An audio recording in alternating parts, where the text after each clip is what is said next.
किए गए जीएसटी, नारी वंदन अधिनियम, भारतीय नागरिक सुरक्षा संहिता और भारतीय साक्ष्य अधिनियम जैसे अनेक बड़े लक्ष्यों का उल्लेख करते हुए उन्हें जनता की आकांक्षाओं के अनुरूप राष्ट्रपति जी ने बताया था।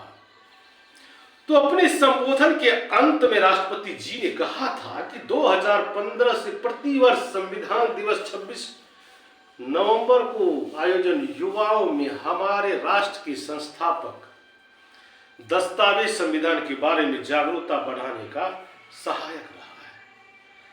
नागरिकों से अपने आचरण में संवैधानिक आदर्शों को शामिल करने तथा 2047 तक विकसित भारत के निर्माण में राष्ट्रीय लक्ष्य के प्रति समर्पण के साथ आगे बढ़ने का उन्होंने आग्रह भी किए थे।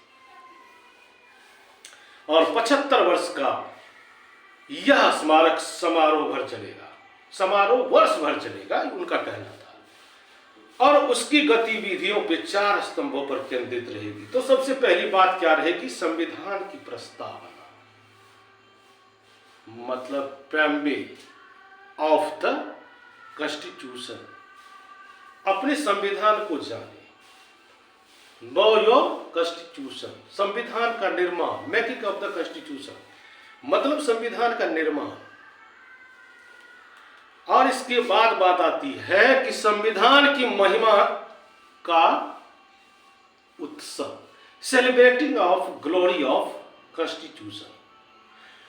तो वर्ष भर जन भागीदारी बनाए रखने के लिए कई कार्यक्रमों की रूपरेखा बनाई गई।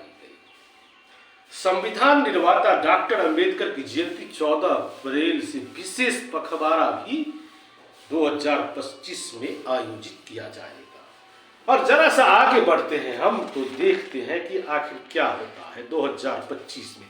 तो सीमा विवाद के समाधान के लिए विशेष जनप्रतिनिधियां मतलब स्पेशल रिप्रेजेंटेटिव तथा विदेश सचिव उप मंत्री स्तर की बैठक करने के लिए सहमति भारतीय विदेश मंत्री एस जयशंकर व चीनी विदेश मंत्री यांग यी के बीच 18 नवंबर 2024 को रियो दी जेनेरो में G20 शिखर सम्मेलन पर वार्ता हुई थी।